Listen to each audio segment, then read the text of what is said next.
गांव की बहू। क्या सावित्री, मैंने सुना है कि मालती की बहू ने अपने सास ससुर को घर से निकाल दिया है।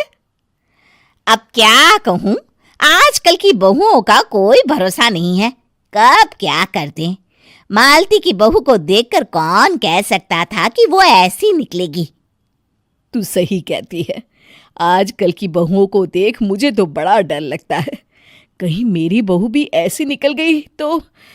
नहीं नहीं, मैं तो गांव की सीधी सादी लड़की से अपने बेटे की शादी करवाऊंगी। इस तरह एक दिन गायत्री अपने बेटे की शादी गांव में रहने वाली मीना नाम की लड़की से करवा देती है। ये लीजिए माँ जी, आपके लिए गर्मा गर्म नाश्ता और चाय। अरे वाह बहू, सच कह रही हूँ, जब से तू इस घर में आई है मुझे तो बड़ा आराम है। तेरे जैसी बहू तो किस्मत वालों को मिलती है। का माँ जी, अब इतनी भी तारीफ मत करिए ना। धीरे धीरे मीना गायत्री की चहेती बन जाती है और मीना भी गायत्री को कभी शिकायत का मौका नहीं देती थी। फिर एक दिन, ये ले बहू, आज मैं बाजार से तेरे लिए साड़ी लाई हूं। साड़ी देखते ही मीना का मुंह लटक जाता है। का माँ जी, ये भी कोई साड़ी है? ना, मुझे तो बिल्कुल पसंद नहीं आई।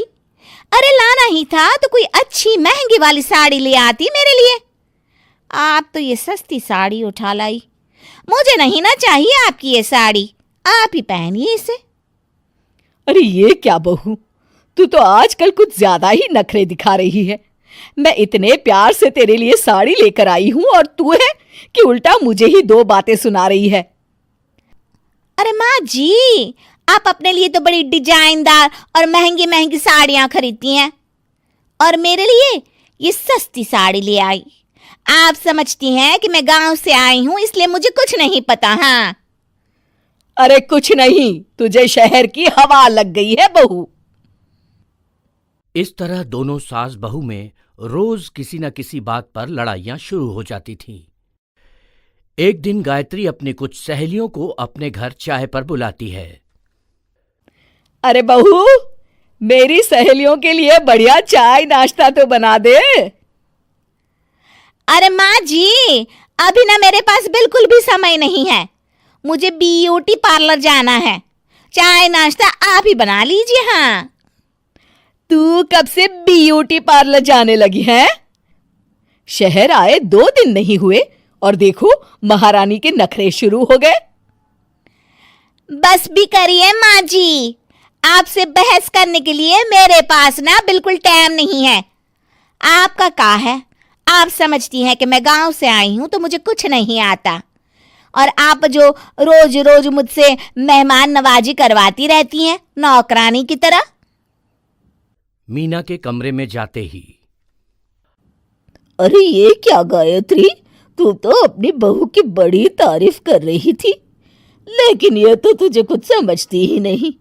भाई मुझे तो लग रहा था कि तेरी बहू गांव की है तो सीधी सादी होगी, लेकिन इसने तो शहरी बहुओं को भी मात कर दिया। हाँ। अपनी सहेलियों के सामने अपनी बेइज्जती होते देख गायत्री आग बबूला हो जाती है। अरे क्या शहर और क्या गांव, मेरी तो किस्मत ही फूटी थी जो मैं इसे बहू बना के ले आई। भगवान जाने आगे और क्या क्या करेगी। अब तो मुझे कुछ ठीक नहीं लगता। तू जरा संभल के रहना, कहीं मालती की तरह तेरा भी हाल बेहाल ना हो जाए। अच्छा, अब हम चलते हैं। अपनी सहेली की बातें सुनकर गायत्री थोड़ी घबरा जाती है। अरे ये सुशीला क्या बोलकर चली गई, कहीं इसकी बात सच ना निकल जाए। दूसरी तरफ मीना सारी बातें सुन लेती है। अगले दिन से गायत्री अपनी बहू से कोई काम करवाने से पहले 10 बार सोचती थी। ज्यादातर काम वो खुद ही कर लेती थी। अचानक अपनी सास में आए इस बदलाव को देख मीना, लाइए ना माँ जी, मैं कर देती हूँ ना काम।